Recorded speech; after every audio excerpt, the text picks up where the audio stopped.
Diba? Hi,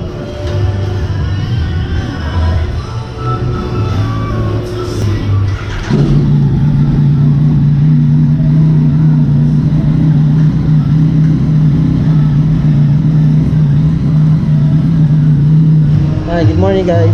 So, nandito tayo ngayon sa Y-Zone. Magpapa-maintenance tayo ng ating big bike. So, hinihintay lang na lumamig ng konti yung makina kasi medyo mainit. Galing sa biyahe.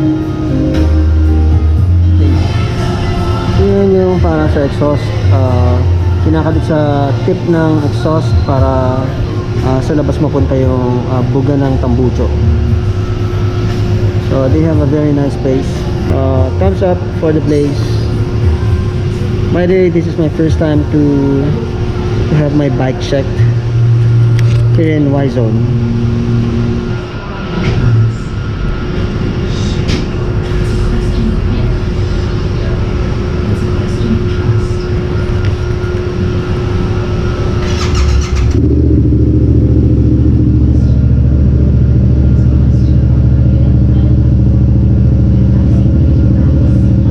So katatapos na natin mag-fill up ng job order.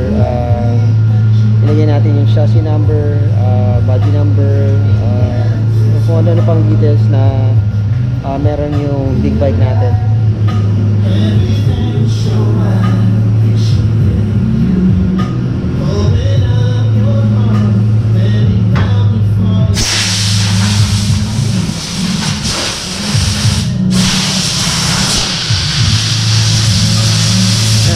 Tinatanggal yung mga metal debris sa disc brake tsaka dun sa caliper. So pagkatapos bugahan ng spray yan, binoblower ng pressurized air, tinatanggal yung mga debris, metal debris dun sa caliper at saka dun sa may disc brake. Para saan yan, sir? Linis lang sir ng preno tsaka ng okay. So, palinis na ng brake ng preno. Sir, anong pangalan niya? RV. RJ? RV. RV. So, si Sir RV nang in charge para sa pag-maintain ng ating bike.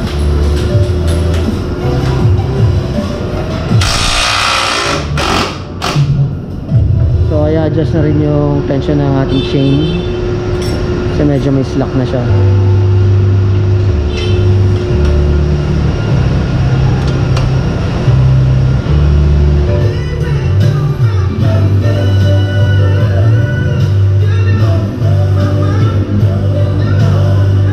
FYI lang, guys, pag magpapamaintenance kayo, hindi kayo pwedeng darating lang.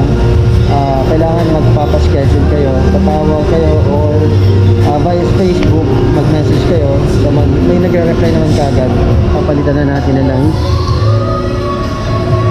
Sir, ilang ka nang ginagamit sa 2.7 sir.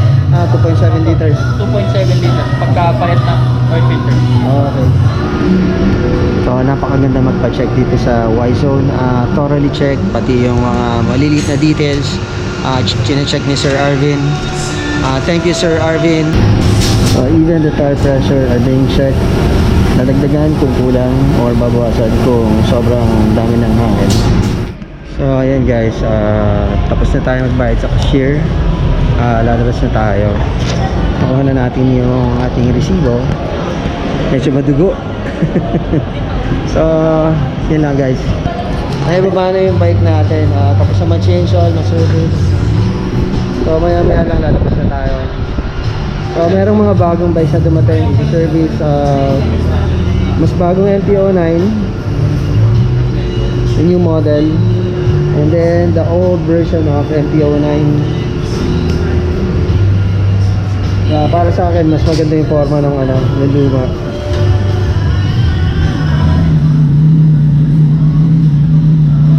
So ayun na guys, thank you for watching. Please don't forget to subscribe.